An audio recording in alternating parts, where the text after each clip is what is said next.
Yes, nkulamusizzaako nnyo mukwano gwange yonna gy'osinza obba ng'otuuliriza bwe bali kwekumira ku mayengo gano. Bakulisaayo nnyo mu wiikendi kiwa nti buli muntu yamugendedde bulungi nnyo. Archbishop avuddeyo n'asonga mu kibiina kya NRM ssaako ne gavumenti n'abagamba nti bwe muba nga muwulira temuli ready kukompiitinga na bannammwe kye muba mukola muggyewo ebyokulonda, muggyewo elections. Lwaki abagambye bino n'ebirala bingi byayongerezzaako? Oli ku UG Update TV osinza obba ng'otuuliriza we bali kwekumira ku mayengo gano. Gwe ayagala otweyungako kkirira wansi waliwo ekigambo subscribe kikooneko obeere ng'otweyungako gwe mukwano gwange ali eyo ampuliriza. Abali mu diaspora mbalamusizzaako nnyo, mbakulisaayo nnyo mu wiikendi. Mwebale kubanga mubeerako buli kadde. Archbishop ow'e Kasaana Luweero Diocese nga bakuza 28th anniversary wali eri e Kasanda Luweero Diocese, Archbishop Paul Ssemwogerere yavuddeyo n'akoona ku violence egenda mu maaso mu byobufuzi, ku muvuyo ogugenda mu maaso mu byobufuzi by'eggwanga Uganda. Era yavuddeyo n'abuuza gavumenti ekibuuzo, n'ababuuza nti bwe muba nga mukimanyi mwali temwagala competition, lwaki mukkiriza okulonda kubeerewo? Era n'abuuza gavumenti, lwaki mukkiriza ebikolwa ng'ebyo okubeerawo, eby'okutuntuza abantu, eby'obuvuyo, we muba temuli ready kubeera mu fair competition, then ebyokulonda mubiggyewo. Archbishop agamba ekikolwa eky'okukuba abantu abagezaako okuba nga banominatingibwa nga bakakasibwa mu byokulonda mu elections si kirungi. Bwe muba nga temubaagala kubeera nga bakontestinga, muggyeewo elections, waleme kubeerawo byakulonda. Tumanye nti eggwanga teririmu byakulonda, gavumenti ya kuno teyagala competition era teyagala bagivuganya. Kati so ebyokuvuganya mubiggyeewo, mubeere nga buli kisanja mufuga bufuzi. Jjukira nti nno Archbishop Paul Ssemwogerere yakasaavinga emyaka 13 nga bishop e Kasaana Luweero. Era avuddeyo n'agamba nti abakulembeze ssaako n'abatuuze balina okuba nga baweebwa ekitiibwa era baba balina okuweebwa fairness, obwenkanya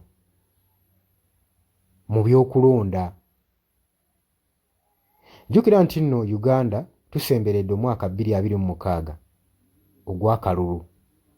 Kakati guno Archbishop Ssemwogerere gwaviiriddeko okuwooninga eri gavumenti ssaako n'abo ab'ebigambo ebikaatuufu ebigezaako okuvvoola mu byobufuzi, naddala nga babiteeka nga babiyisa ku social media, nabo agenze mu maaso n'okuba nga abawooninga. Abagambye nti nno twewale nnyo okukozesa ebigambo ebivvoola ku mikutu emigattabantu egya social media ssaako n'okuvuma abalala.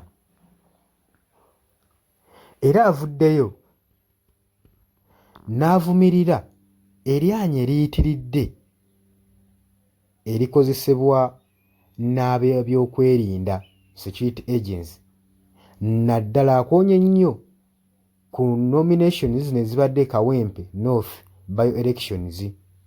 Agamba nominations zino waliwo bakandidenti abakubiddwa obubi ennyo ssaako ne bannamawulire, era omu ku bo n'eriiso lye yali luuzinze. N'agamba nti no level y'obuvuyo egenda mu maaso n'okulabibwako mu kibuga Kampala ssaako mu Uganda, n'agamba ekyo ekintu kikyamu nnyo. Era Archbishop yalaze nnyo okunyolwa eri gaapu wakati wa gavumenti ne statements zeekola ssaako n'ebikolwa byekola n'obuvuyo bwekola ssaako n'okucunya n'okutokyalinga eri abo ababa beesimbyewo nga bavuganya yo.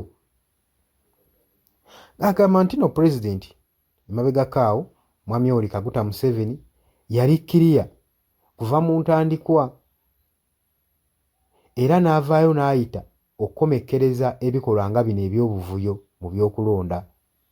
N'agamba naye kati twebuuza lwaki bano bagenda mu maaso n'okwengeejinga nga bagenda mu maaso n'okupulakitiisinga ebikolwa ng'ebyo. Ye wabanga omukulembeze abiraba nga gavumenti ebiraba era ng'ebivumirira, lwaki ababikola tebavunaanyizibwa? Agambye nti nno bakandidenti si bonna abeesimbyewo ssaako n'abawagizi eri mu Kawempe North balina osigala nga baddembe era nga bagoberera amateeka ssaako n'abyokwerinda nga bagoberera amateeka. Era wano Electoral Commission era nayo yandibadde evaayo. So security agents tebalina kwengeejinga mu byabufuzi, balina kukuuma bukuumi bantu, kugenda mu maaso na kwolesa lyanyi lyabwe, so si kubacunya na batulugunya kubaleetera bulamu bwabwe paka kuvaawo. Agambye kati ng'Abasiraamu batandika ekisiibo ssaako n'Abakristaayo nga bapreparinga. Archbishop Kyemwogerere agamba nti no tunyiikire nnyo okusaba ssaako n'okusabira eggwanga lyaffe. Abagambye musiibe musobole okuba nga mukkakkana, mufuna obukkakkamu, obugumiikiriza era n'okusobola okuva mu bikolwa bino eby'amasitaani gavumenti byegenda mu maaso n'okuyisaamu abantu. Era Archbishop ono yagenze mu maaso n'okuvumirira ekikolwa eky'eggwanga ekkulu erya Uganda People's Defence Force UPDF basobole okuba nga bassaamu ekitiibwa Martial Court obutawozesa ba civilian mu military court. Era n'agamba baba pushinga okubanga baagala okukozesebwa abantu ba bulijjo mu military court kikolwa kya bwewusa, era bagenda okuwa babeere nga bawa kooti ensukulumu ekitiibwa esobole okuba nga ekola emirimu gyayo so si Martial Court. Olowooza ki ku nsonga eno ng'omukwano gwange ali eyampuliriza? Obadde ku Yugi Updates TV nga kw'osinza oba ng'otuwuliriza, nagambye gwagala otwegattako, kkirira wansi waliwo ekigambo subscribe kikooneko, ojja kubanga oli wamu naffe gwe mukwano gwange ali eyampuliriza. Mbagaliza olunaku olulungi, mweraba.